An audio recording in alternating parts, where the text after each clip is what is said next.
could have talked you into being trans if you were like 12? Absolutely. 100%. Isn't that crazy? And I'm good friends with Dylan Mulvaney. We did a pilot together. That's hilarious. Dylan was not trans when I met them. How do you say it? I don't know. Be careful.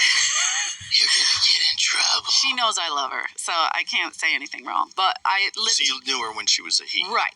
And we had the best time. But meeting her, when I did, I was like, oh, she is more woman than I ever was. Ever will be. Like, I know I have the parts. Even with a dick. I'm telling you, more girly than... I mean, girly. Mm-hmm. And my best friend growing up was like that. You're a very kind person. You're a very kind person. Why? And I just want to introduce this thought into your mind. Uh-oh.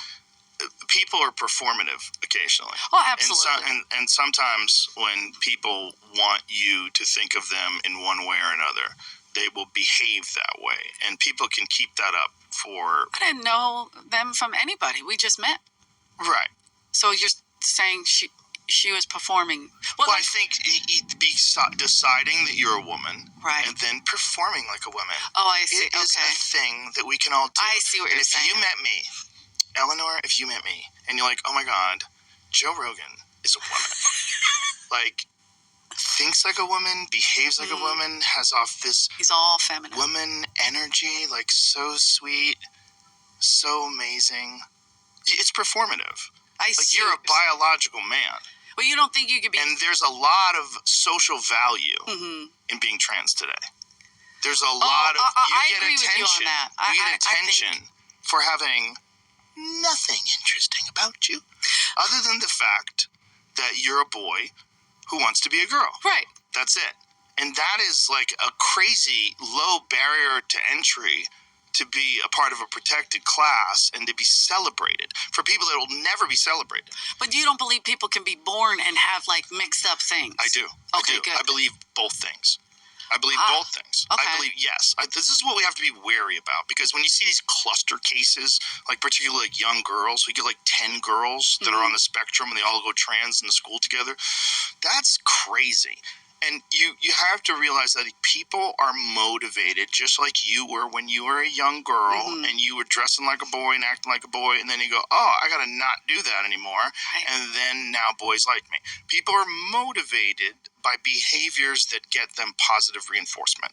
And there's in this time, in this day and age, there's immense amount of positive reinforcement of being a part of the LBGT pride, whatever it is, movement. And that makes sense because it's a natural reaction to the times when we were kids where gay people were shunned and shit on. And it was up until 2013, Hillary Clinton was saying that she didn't think that marriage should be between gay men. It should be between a man and a woman. Barack Obama used to say that. They all used to say it. So imagine being a gay person back then. And so there's like this natural overcorrection. So we're in this overcorrection right now. But this overcorrection gets co-opted by opportunists who are just narcissists, just people with mental illness, and people who realize that they can get a tremendous amount of attention by just fitting into this new place. And it's also a great way for perverts and sex offenders. Sure. Yeah, you see that a lot to weasel in. Like, isn't it like if you were a guy and you were really into dogs, you get a job as a dog trainer. Okay. Right? Guy's really into dogs. Yeah. He loves working with dogs. If you're a pedophile, wouldn't you get a job at Nickelodeon? Right. You would, right? Yeah.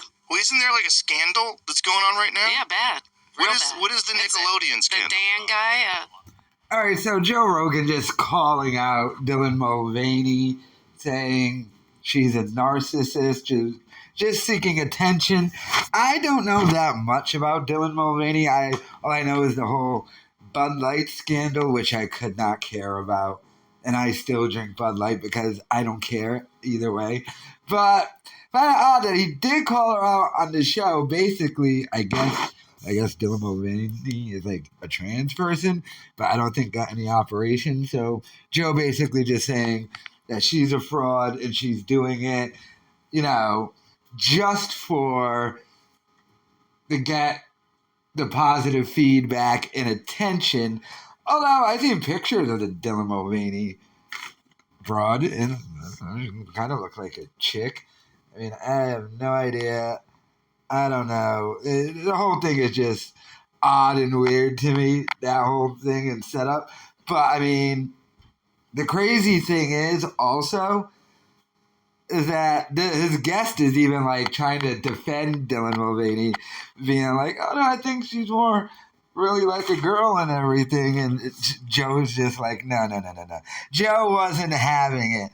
So I mean, I guess Joe Rogan was also one of the ones who was just like, "Yeah, I'm done with the Bud Light thing." Although him and he talked to Kid Rock about it, and Kid Rock said that he wasn't even continuing to boycott or anything. So, but I guess they really do just got a problem with Dylan Mulvaney. I don't know. Let me know your thoughts in the comments.